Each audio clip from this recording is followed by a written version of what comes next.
সরকারকে পূর্ণ সমর্থন আমেরিকার।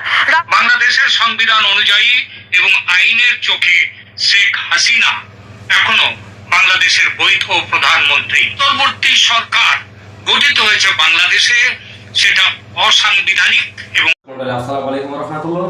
স্বাগতম জানাচ্ছি আমাদের একটা নতুন ভিডিওতে। আশা করি সবাই সুস্থ এবং ভালো আছেন।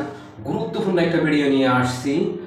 ডক্টর ইউনূস আর জো বাইডেনের সাথে যে আধা ঘন্টা কথা হয়েছে, সেখানে নাকি বাংলাদেশ সেন্ট মার্টিন নিয়ে কথা বলা হয়েছে এবং এই বাংলাদেশকে আমেরিকা সেভে বসতে পারে এবং বাংলাদেশের শাসন ব্যবস্থা আমেরিকায় চালাতে পারে এমন একটি গোপন তথ্য প্রচার করছেন ইন্ডিয়ান মিডিয়া।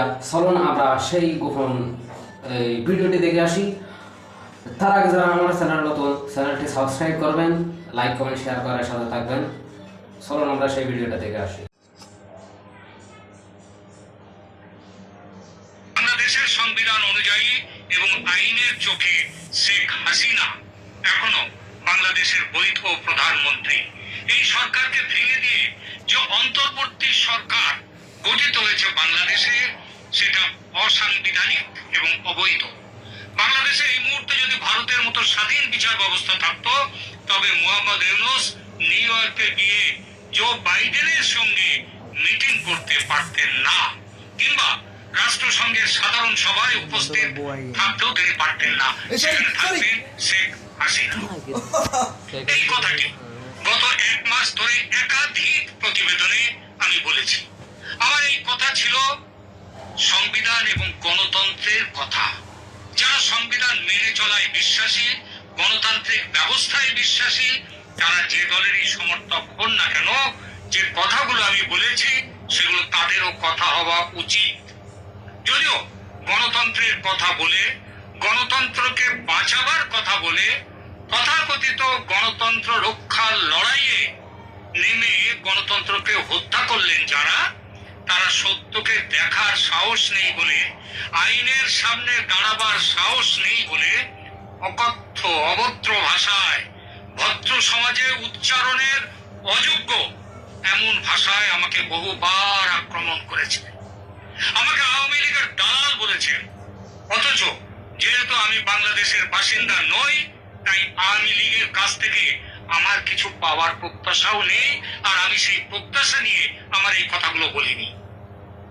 এসব ভাষা প্রয়োগ যে আমাকে একেবারে ব্যথিত করেনি তা নয়, খারাপ অবশ্যই লেগেছে, কিন্তু আমার বিবেকের কাছে আমি পরিষ্কার ছিলাম। আমি জানতাম আমি সত্যি কথা বলছি, গণতন্ত্রের কথা বলছি, আইনের কথা বলছি, সংবিধানের কথা বলছি। আমার কথার উত্তর নেই যাদের কাছে, তারা কিছু না পেয়ে গালিগালাজে নেমেছে গায়ের ঝাল মেটাতে। এই গালি আমার কিচ্ছু করে না, কিন্তু তাদের নোংরা চরিত্রটা কেবল প্রকাশ করে। আমি যে ভুল করিনি, আমার বিশ্লেষণ যে যথার্থ ছিল এবং আছে, আজ নিউ ইয়র্কে ডক্টর ইউনূস পৌঁছবার পর সেটা স্পষ্ট হয়ে গেল। কিভাবে স্পষ্ট হলো তার কথা বলি। নিউ ইয়র্কে পৌঁছে যে হোটেলে উঠেছেন আজ বাংলাদেশের অবৈধ সরকারের প্রধান উপদেষ্টা ডক্টর মোহাম্মদ ইউনূস, সেই হোটেলের বাইরে আমেরিকায় বসবাসরত বাংলাদেশি এবং তাদের সঙ্গে আমেরিকার গণতন্ত্র প্রেমী মানুষের বেশ ভালো একটা জমায়েত হয়েছিল আজ। তারা অবৈধ ইউনূস সরকারের পদত্যাগ চেয়ে প্রদর্শন করেছে, স্লোগান দিয়েছে গণতন্ত্র হত্যাকারী ইউনূস সরকারের পতন চাই। প্রশ্ন তুলেছে অবৈধভাবে ক্ষমতা দখল করে কিভাবে রাষ্ট্রপুঞ্জে দেশের প্রতিনিধিত্ব করতে পারেন ইউনূস সাহেব।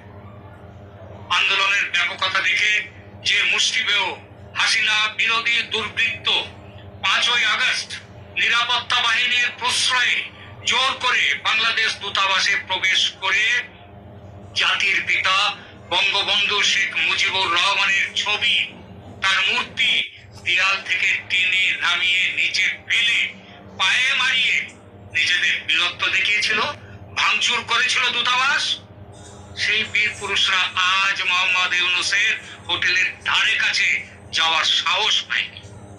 মোহাম্মদ ইউনূসের সরকারের বিরুদ্ধে কিভাবে ফেটে পড়েছে প্রবাসে থাকা বাংলাদেশের মানুষ যারা জমায়েত হয়েছিলেন সেখানে, দেখুন সেই দৃশ্য।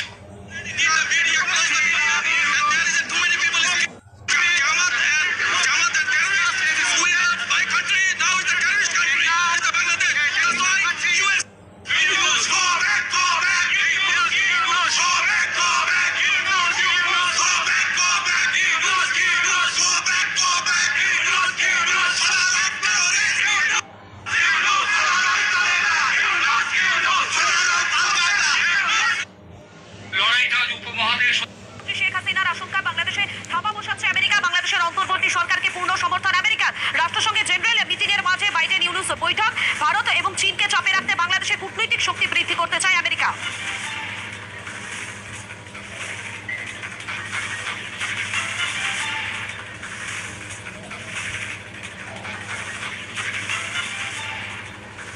আরো একবার জানাই, আশঙ্কায় সত্যি হচ্ছে বাংলাদেশের প্রাক্তন প্রধানমন্ত্রী শেখ হাসিনা।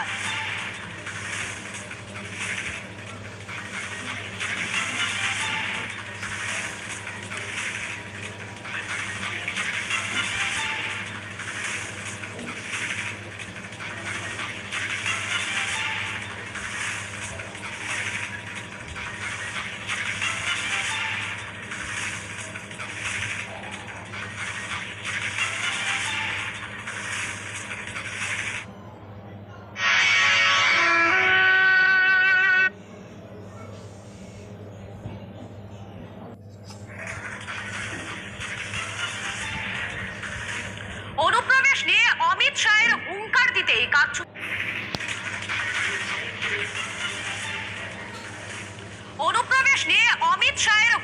দিতেই কারচুত চাপে পড়ছে বাংলাদেশ, অন্তত এমনটাই স্পষ্ট হয়ে যাচ্ছে। এবার প্রশ্ন উঠছে যে কেন বাংলাদেশ এত ভয় পাচ্ছে? বাংলাদেশ কি চায় না একটা সন্ত্রাস মুক্ত দেশ হোক?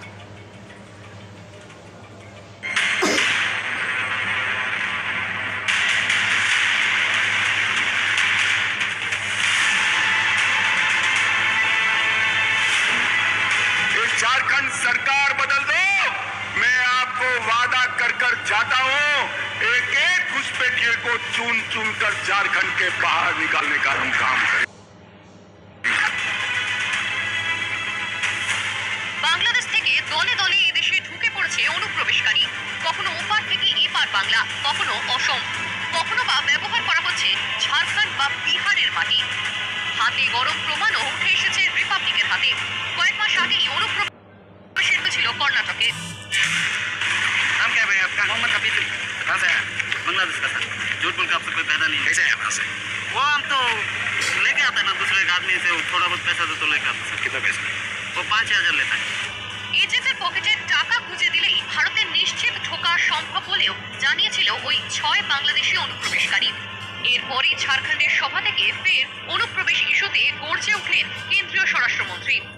ये लालू यादव की पार्टी, जेएमएम और राहुल बाबा की कांग्रेस पार्टी, ये तीनों का वोट बैंक है घुसपैठिए।